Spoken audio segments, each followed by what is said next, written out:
I don't know if it's the most exciting right now, but I think it's a bellwether of what's to come. And I think one of the biggest surprises is how quickly alcohol consumption has decreased amongst many populations, right? We're seeing billion-dollar brands like Athletic Brewing, popping up, or these non-alcoholic mocktails, if you will, brands that are in Whole Foods and other places. And it's becoming more mainstream. I mean, you can go to Target, not just Whole Foods, and get these. And you're seeing and hearing more and more about 20-somethings that aren't drinking the way they were before. And so I think, people want to feel better and empowered for, they don't want to be like struggling tomorrow, right? Like we all went out partying and then the next day at work, we're shells of ourselves. And I don't think people want to feel that. They want to feel present. They want to feel great the next day.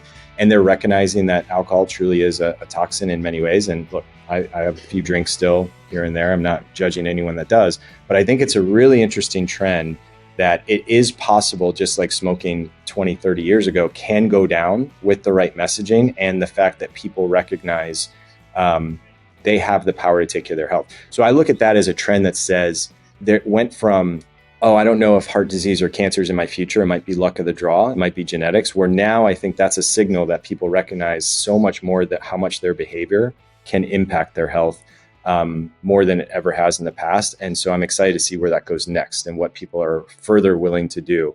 Because we all go to the gym, we've been told not to smoke. Now we're truly not drinking. What comes next as people are willing to change that behavior? And I think it just shows with the right public announcements and the right companies providing alternatives for us, change is possible. And you could probably make that list pretty long. You start looking at some of the food additives and all the other kind of stuff that we're starting to look at and say, okay, well, this isn't really the best thing for me. Yeah. I mean, I love when you see states like Texas that are getting rid of these food dyes in school lunches, right? And a lot of these other chemicals that shouldn't be in there. It's sad that they're already in there.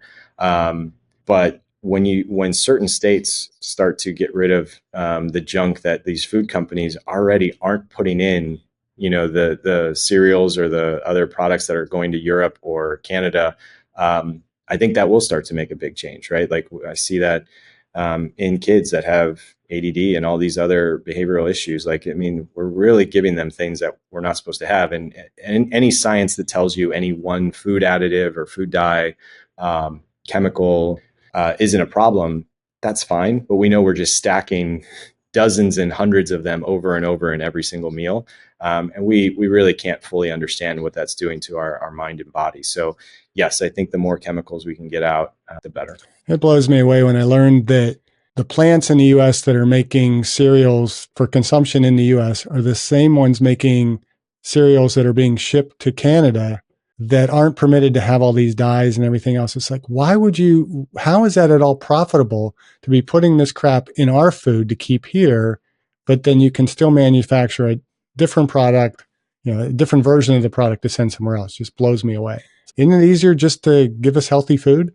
I think it's probably a combination of the lower cost combined with the addictive nature of what those products can bring in. These large food manufacturers are not stupid. So there's obviously that they see that economic value of what the decisions they're making. Which is sad that the economic value is more important than the health value and the welfare value that comes from the foods.